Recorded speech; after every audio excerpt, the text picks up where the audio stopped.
It all begins with silence.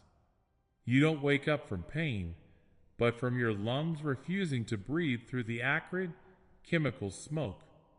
The airplane cabin, once your sanctuary of comfort, has mutated into a mangled iron tube.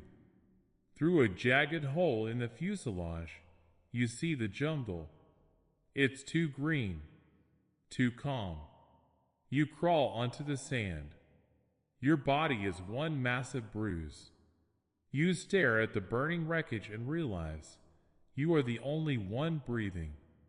This isn't luck. This is the prologue to your personal hell. For the first few hours, you just sit there, staring at the ocean, waiting for rescue helicopters. But the sky is empty. The horizon is clean.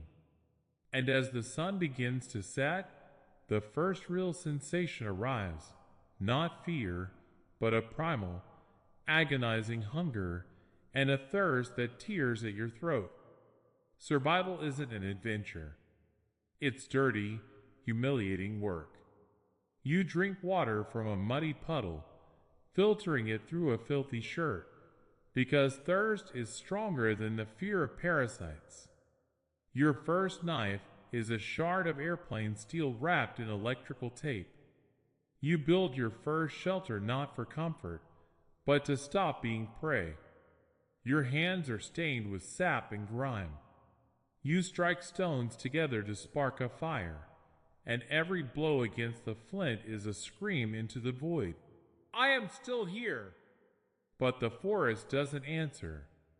It only swallows the light of your tiny campfire, leaving you in a ring of impenetrable darkness.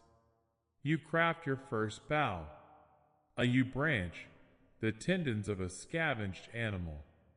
Your arrows are crooked, but they are the only thing standing between your heart and what moves in the shadows. They don't arrive with a scream. They arrive with silence. You see their eyes in the brush, pale skin caked in dirt and old blood. These aren't monsters from fairy tales. These are humans who have abandoned humanity. They don't attack immediately. They test you.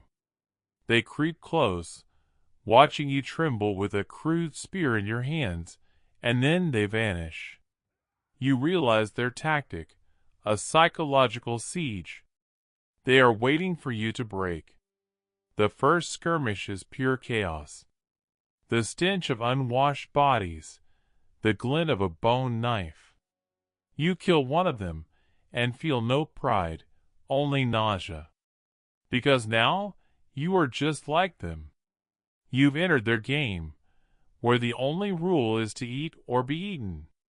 To find a way out, you have to go down, into the caves.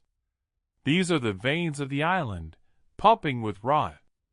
The flicker of your lighter pulls things from the walls that your brain refuses to process. This is where those who have never seen the sun live. The mutants.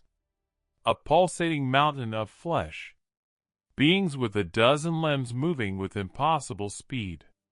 When an armsy strikes the cave wall, you feel the vibration in your very bones.